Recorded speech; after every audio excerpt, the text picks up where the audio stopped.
27 রোজার রাতে সন্তান ফোন দিয়া বলে, বাবা আমি আগামীকাল রওনা দিলে রাত 2টা-3টায় গিয়া ঢাকায় নামবো, আমি সাহারি তোমাদের সঙ্গেই খাবো।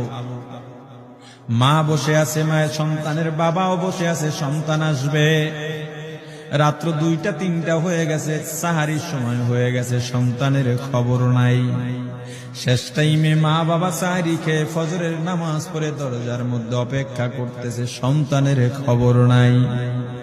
8টা, 9টা, 10টা বেজে গেছে, মায়ের মনটার ভালো লাগে না।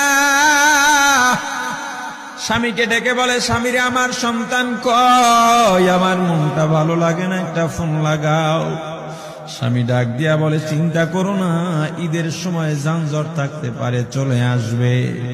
কিছুক্ষণ পর বাবার মনটাও ভালো লাগে না, বাইরে নেমে পায়চারি করতেছে। হঠাৎ করে একটা ফোন চলে আসছে। সন্তানের ফোন দেখে বাবার সে কি আনন্দ। ফোন রিসিভ করে যখনই সালাম দিল, অপর প্রান্ত থেকে সালামের উত্তরে সন্তানের কণ্ঠ পাওয়া যায় না। বাবা ডেকে বললেন, বাবা তুমি কে? এটা তো আমার সন্তানের কণ্ঠ নয়, তবে মোবাইলটা আমার সন্তানের। ওপার থেকে ডাক দেয়া বলে, আপনি কি এই লোকে, এই মোবাইলওয়ালার বাবা? বলে, হ্যাঁ। আপনি এখনো বাড়িতে কি করেন? আপনার যেই সন্তান ঢাকা থেকে গাড়ি নিয়া 2500-এর দিকে রওনা দিয়েছিল, ওই গাড়িটা 2500 পৌঁছতে পারে নাই। পথিমধ্যে সংঘর্ষে রাস্তার মধ্যে অনেকগুলো মানুষ মারা গেছে, অনেক যুবক তার মধ্যে আছে। রাস্তার পাশে সাদা কাপড় দিয়া ঢাকা।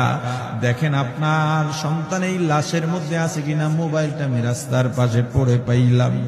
বাবা পাগলের মতো একটা দৌড় দিছে। মা মনে করছে সন্তান বুঝি কাছাকাছি চলে আসছে। অন্যান্য সন্তানদের ডাক দেয়া বলে, তোরা কে, কোথায়, এদিকে আয়, তোদের ভাই বুঝি কাছাকাছি আসছে। আমার কলিজার টুকরা সন্তান, তোর বাবা যে আগায় আনতে গেছে, তাড়াতাড়ি নতুন চাদর বিছা, বালিশের কভার গুলো খুলে নতুন কভার লাগা, পানি গরম বস, আমার সন্তান এসে গোসল করবে। আহারে সবাই ফুলের মেলা, ফুলের তোড়া নিয়ে অপেক্ষা করতেছে। 4টা বছর কলিজার টুকরা বাড়িতে নাই, বিদেশ থেকে আসবে। বাবা স্পটে গিয়া দেখেন অনেকগুলো লাশ সাদা কাপড় দিয়া ঢাকা। একটা একটা মাথার উপর থেকে কাপড় উঠান আর কৌতূহল বাড়তেছে, কাপড় উঠান আর কৌতূহল বাড়ে।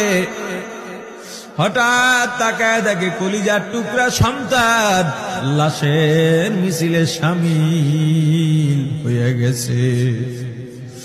বাবা সন্তানকে ধরে কাঁদেন আর বলেন, বাবা এত আদর আপ্যায়ন